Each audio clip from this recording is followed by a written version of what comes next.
নমস্কার বন্ধুরা, আজ তোমাদের সাথে আমি একটা জায়গা বেড়াতে যাওয়ার মানে কিভাবে যাবে কি সেই সমস্ত কিছু বলবো। জায়গাটা হলো কিরিটেশ্বরী আর সেই রাস্তাতেই পড়বে ডাহাপাড়া। তো দেখতে পাচ্ছ আমরা দুজনে রেডি হয়ে গেছি, এখন রাস্তায় আমরা বেরিয়ে পড়েছি। আর কিভাবে যাবে, সেই মন্দিরের কি মাহাত্ম্য সমস্ত কিছুই তোমাদের সাথে আজকে আলোচনা করব, মানে সমস্ত কিছু তোমাদের কাছে আর কি বলবো। তো তোমরা ভালো করে ভিডিওটা প্রথম থেকে শেষ অবধি দেখতে থাকো। তো তোমরা অনেকেই জানো যে কিরিটেশ্বরী হলো সতীপীঠের 51 পীঠের মধ্যে একটা পীঠ।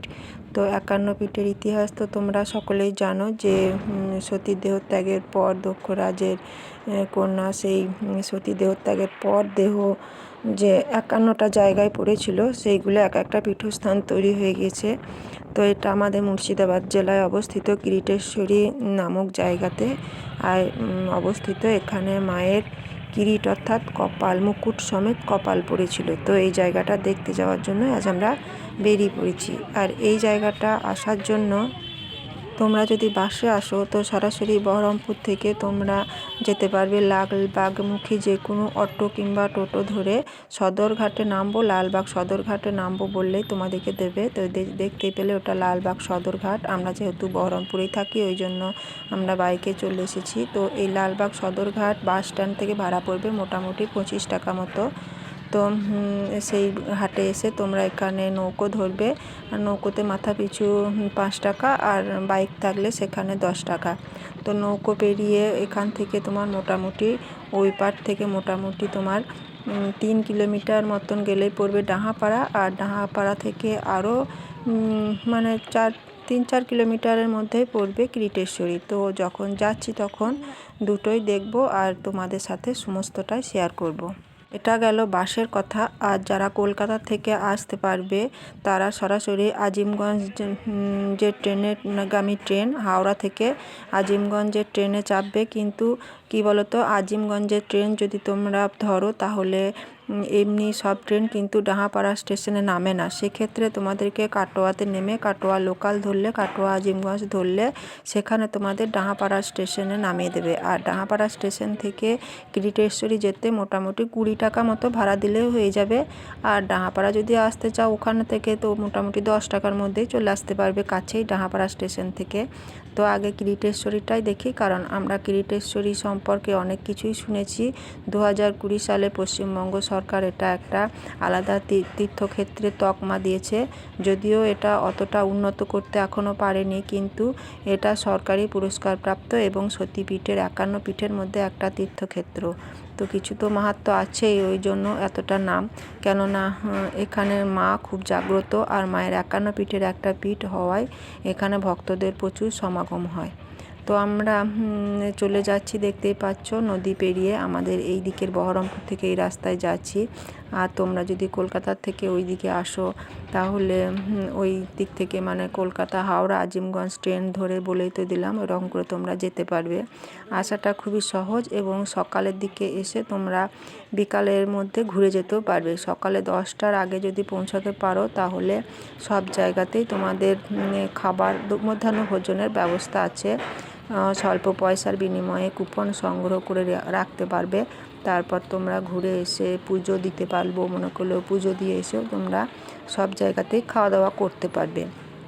তো কিরিটেশ্বরীতেও একই ব্যবস্থা, তবে হ্যাঁ 10টার আগে কুপনটা তোমাদের কাটতে হবে। আর ডাহাপাড়াতেও তাই, ওই 9টা থেকে 10টার মধ্যে কুপন কাটতে হবে, তাহলে তোমাদের আর মধ্যাহ্ন ভোজনের চিন্তা থাকবে না। কিন্তু তাছাড়াও এমনিতে আশেপাশে প্রচুর দোকান পেয়ে যাবে, কিন্তু খাওয়ার হোটেলটা একটু কমই। কেন বলো তো, এই জায়গাটা একটু গ্রাম টাইপের। দেখতেই পাচ্ছ এই যে লিচু বাগান, আম বাগান, এই রাস্তার মধ্য দিয়ে আমরা যাচ্ছি, এগুলো সব লিচু গাছ। এখানে তোমরা তো যে হিমসাগর আমের নাম শুনেছো, সেই আমটা কিন্তু অ্যাকচুয়ালি এই লালবাগ এই এলাকাতেই হয়, এখানেই পাওয়া যায় এই আমগুলো। তো এই যে আমরা কথা বলতে বলতে চলে এসেছি স্টেশনের কাছে। এটা হলো ডাহাপাড়া স্টেশন, আমার ডান দিকে একটু গেলেই স্টেশন। এখন ট্রেনটা যাচ্ছে, রেলগেট পড়ে গেছে, তো আমরা তো বাইকেই যাব। এখন ডাহাপাড়াটা এখন দেখায়নি, পেরিয়ে চলে এসেছি, মানে যেখানে ডাহাপাড়ার ধাম তারপর এই স্টেশনটা। আর এইটা পেরিয়ে গেলে পরে আর মিনিট মানে আর মোটামুটি 3 কিলোমিটার মতো গেলেই আমরা কিরিটেশ্বরী ধামে পৌঁছে যাব। তো কথা বলতে বলতে তোমাদের সাথে সব কিছুই আলোচনা করব। দেখো, আর তোমাদের যদি ভালো লাগে তাহলে অবশ্যই ভিডিওটা লাইক, কমেন্ট আর শেয়ার করো। আর তোমরা সাবস্ক্রাইব করো অনেকেই, তাহলে আমার ভিডিও বানাতে ভালো লাগবে। তারপর এই যে দেখতে পাচ্ছ সর্ষে ক্ষেতের মধ্য দিয়ে মেঠো পথে আমরা পৌঁছে গেছি এখন কিরিটেশ্বরী মন্দিরে। যেহেতু আমরা পৌষ মাসে গিয়েছিলাম, তাই এখানে প্রচুর মেলা বসেছিল। মন্দিরটা ভালো করে অতটা তোমাদের দেখাতে পারবো না, কেননা চারিদিকে মেলা বসে আছে। পৌষ মাসে শনিবারে আর মঙ্গলবারে এখানে মেলা বসে, তাছাড়া যে কোনো দিনও মেলা বসে। আমরা গিয়েছিলাম যেহেতু রবিবারে, ওই জন্য মেলাটা দেখতে পাইনি। মানে খাবারের দোকানগুলো খোলা ছিল আর সবগুলো অত খোলা ছিল না, 2-4টে ছিল আর মোটামুটি বন্ধ ছিল। তো যাই হোক, এই যে এটাই হলো মূল মন্দির, কিরিটেশ্বরী মায়ের। এই যে উপরটা দেখো কেমন লালের উপরে একটা আলাদা রকম, মানে মন্দিরগুলো যেমন হয় সেই টাইপের কিন্তু নয়। দেখো মন্দিরটা একটু বৌদ্ধদের মতো টাইপ না, একটু বৌদ্ধদের মতো, মানে কি বলবো, বৌদ্ধ কিংবা ত্রিপুরা। আসলে রানী ভবানী সর্বধর্ম সমন্বয়ের মানুষ ছিলেন, ওই জন্য তিনি এইভাবেই মন্দিরটা বানিয়েছিলেন। মা বিমলা। আর এই মন্দিরটা সম্পর্কে এবার কথায় আসা যাক। মন্দিরটা পিছনে ভাঙা মন্দির আছে, অনেক দিন আগে এই মন্দিরটাতেই মা বাস করত, কিন্তু তারপর 1108 খ্রিস্টাব্দে রানী ভবানী এই মন্দিরে প্রতিষ্ঠা করেন। আবার তারপর 1337 সালে ও যোগেন্দ্র নারায়ণ রায় এই মন্দিরের পুনরুদ্ধার করেন। তো এটা হলো মায়ের মূল বেদি, মা কিরিটেশ্বরীর এটাই হলো মূল বেদি। এটাতে শিলা মূর্তি আছে, এখানে মায়ের কোনো গঠন মূর্তি নেই। এটা হলো এই মন্দিরের ওপরটা, নিচেরটা হলো ওইটা। আর ওইদিকে আছে মা বিমলা। আর যে মন্দিরটার পিছনে কাজ হচ্ছে ওটা ভৈরব। তো এখানে বিমলা আর মা বিমলা আর বাবা ভৈরব রূপে বিরাজ করছে। আর এখানে কিরিটেশ্বরী মায়ের মূল মন্দির। তো এইদিকে দেখতে পাচ্ছ পিছনে ওইদিকে ভগ্ন বিশেষ সব কিছু পড়ে আছে, মন্দিরটা দেখো। তো এই মন্দির সম্পর্কে অনেকেই অনেক ধারণা আছে। অনেকে ভাবে এটাই মূল মন্দির, আবার অনেকে ভাবে না, ভিতরে যেটা আছে গর্ভগৃহ ওখানটাই মূল মন্দির। কিন্তু আসল যে ঘটনা সেটা তোমাদের এখন বলি, একটু মন দিয়ে শোনো। অনেক দিন আগে যখন নবাব মুর্শিদ কুলি খাঁ এখানে রাজত্ব করতেন, তখন বাংলাদেশের ঢাকা থেকে, তখন তো আলাদা কোনো দেশ ছিল না, একটাই আমাদের বাংলা ছিল। আর সেই বাংলাদেশের ঢাকা থেকে রাজধানী মুর্শিদাবাদে স্থানান্তরিত করা হয়। আর তখন হিন্দুদের মনে একটা সংশয় আসে যে নবাবের আমলে, মুর্শিদ কুলি খাঁয়ের আমলে এই ফাঁকা জায়গার মধ্যে এত সুন্দর একটা পীঠস্থান, মায়ের 51 পীঠের একটা পীঠ, এখানে কিভাবে তারা রক্ষা করবেন। সেই জন্য তারা এখান থেকে মায়ের যে মূল শিলামূর্তি সেটা নিয়ে চলে যান ওই ভিতরের গ্রামের ভিতরে যে পাণ্ডব পাড়া রয়েছে, ওই পাণ্ডব পাড়ার মধ্যে গুপ্ত মন্দিরের মধ্যে। তো এখানে এটা হলো গুপ্ত মন্দির। চলে এলাম কথা বলতে বলতে। তো যাই হোক, অনেকের ধারণা যে ওখানেও মা আছেন, আবার অনেকের ধারণা এখানেও মা, সব জায়গাতেই আছেন। কিন্তু এইটা হলো মায়ের, কিরিটেশ্বরী মায়ের আসল গুপ্ত মন্দির। তারপর থেকে এখানেই পুজো দেওয়া হয়, অন্ন সেবা, আর এখানেই সমস্ত কিছু পুজো হয়। তো সব জায়গাতেই মা আছেন, কোথাও না থাকা নেই, মানুষের অন্তরের মধ্যেই সমস্ত বিশ্বাস। কিন্তু মায়ের কোথাও গঠন মূর্তি নেই, মায়ের সব জায়গায় শিলামূর্তি। এই যে দেখো। আর এই মায়ের স্থানে মা এতই জাগ্রত যে শোনা যায় একবার নবাব মির্জাফরের কুষ্ঠ ব্যাধি হয়েছিল, এবং তখনকার দিনে সেরকম কিছু ওষুধ পানির ব্যবস্থা না থাকায় তিনি এখানে এসেছিলেন রাজার পরামর্শে নবাব মির্জাফর এখানে যে মায়ের চরণামৃত সেটা তিনি পান করেছিলেন, এবং তারপর তার কুষ্ঠ ব্যাধি সেরে গিয়েছিল। আর তার দান স্বরূপ মির্জাফর এই যে একটা পুষ্করিণী দেখছো মন্দিরের, গুপ্ত মন্দিরের ঠিক পিছনে, এটা কিন্তু পাণ্ডব পাড়া বা ব্রাহ্মণ পাড়া ছিল তখন। এটা মোটামুটি 300 থেকে 400 বছর আগের ঘটনা। তো এখানের এই মন্দিরের মধ্যেই মা আসল বিরাজ করছেন। আর এইখানে এই পুকুরটা মানে নবাব মির্জাফর খনন করে দিয়েছিলেন দান স্বরূপ। যে দেখো এটা। তাহলে মধ্যেকার কথা হলো এইটা হলো মূল মন্দির। আর এখান থেকে মোটামুটি 5 মিনিট মতো ভিতরে, গ্রামের ভিতরে যে পাণ্ডব পাড়া বা ব্রাহ্মণ পাড়া রয়েছে, ও সেখানের মধ্যে রয়েছে গুপ্ত মন্দির। তাহলে মন্দিরে সব জায়গাতেই পুজো হয়, কোথাও হয় না, কিন্তু মায়ের আসল মন্দির ওইটাই। তো মনের যেমন মানে মনের সব জায়গাতেই আছে, মনে মনে করতে হবে, মানে বিশ্বাস। তো ওখানে দেখার পর আমরা চলে এসেছিলাম ডাহাপাড়ার ধামে, জগবন্ধু ধাম। এখানেও প্রচুর মানুষের ভক্তদের সমাগম হয়। এই যে দেখো, জায়গাটা খুবই সুন্দর। আর সামনে গেটের মুখে একটা মন্দির, আর ভিতরেও একটা মন্দির রয়েছে। অনেক বিশাল এলাকা জুড়ে এই মন্দিরটা, সমস্তটাই শ্বেত পাথর দিয়ে বাঁধানো, দেখলে মন জুড়িয়ে যায়, এত সুন্দর সাজানো গোছানো। তো চারিদিকে এখন তো শীতের সময়, তাই জন্য গোলাপ ফুল ফুটেছিল প্রচুর। এই যে দেখো ফুলগুলো কত সুন্দর। আর ওই দিকেও প্রচুর চন্দ্রমল্লিকা, আরও অনেক ফুলের বাগান ছিল। আর এই দিকটাতেও আলোকসজ্জা দিয়ে সাজানো হয়েছে, যেহেতু দিনের বেলা দেখা গেল না। যে দেখো ফুলগুলো কত সুন্দর হয়েছিল, আর মন্দিরটা দেখেও খুব ভালো লাগবে। তো তোমরা যে কিরিটেশ্বরী যদি কেউ ঘুরতে আসো, তাহলে এই ডাহাপাড়া জগবন্ধু ধামটা অবশ্যই ঘুরে যেও, কারণ এটা দেখলেও মন ভালো হয়ে যাবে। আর এই যে আমি ছবি তুলে বেড়াচ্ছি। তো ভিতরের মন্দিরটা খুবই সুন্দর ছিল। এই যে দেখো নিচেরটা খুবই সুন্দর, সব দিকই শ্বেত পাথর দিয়ে বাঁধানো।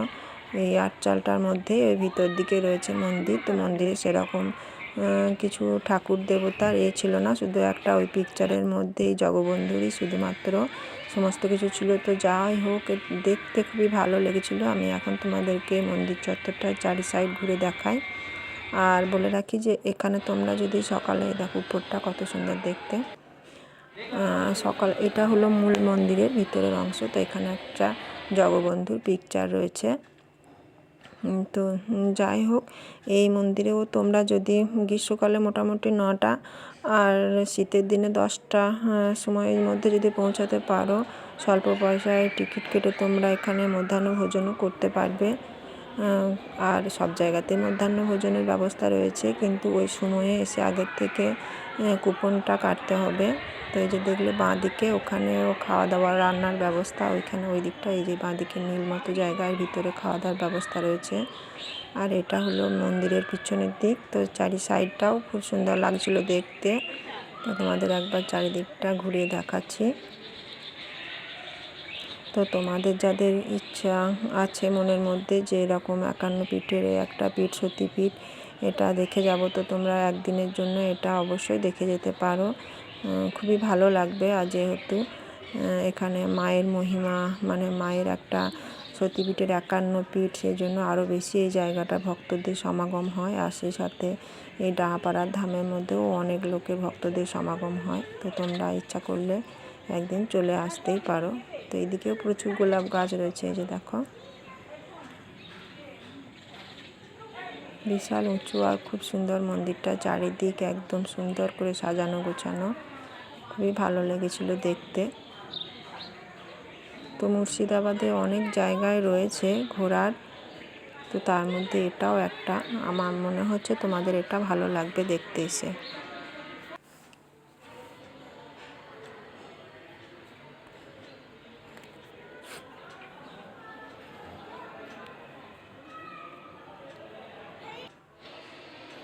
আর এটা হলো গিয়ে মন্দিরের আর একটা সাইড। তো কেমন লাগছে তোমাদের অবশ্যই জানিও। আর পিছনের দিকে একটা পুকুর রয়েছে, পুকুরটাও তোমাদের দেখায়, দাঁড়াও আর একটু। এই যে গোলাপের গাছগুলো একবার দেখে নাও, কত ফুল ফুটেছে, একদম গাছ ভর্তি। তোমরা তো জানোই আমি ফুল প্রচণ্ড ভালোবাসি, তাই ফুলগুলো ছবি না তুলে থাকতে পারলাম না। আর ওইদিকে রয়েছে চন্দ্রমল্লিকা, আর কসমসও প্রচুর ফুটেছিল। সব মিলিয়ে জায়গাটা আমার খুবই ভালো লেগেছে, সাজানো গোছানো। আর কি বলবো, এটার উপর দিয়ে যাবো আসবো কিরিটেশ্বরী, অথচ এটা দেখবো না, সেটা হয় না।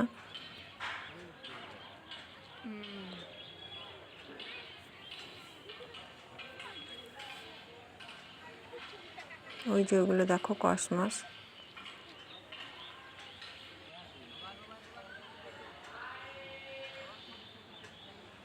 আমার টুকটাক ঘুরে বেড়ানো সমস্ত কিছু আমার ভিডিও তোমাদের সাথে শেয়ার করি। জানি না তোমাদের কেমন লাগে, অবশ্যই জানিও কেমন লাগছে। আর please like comment share and subscribe my channel.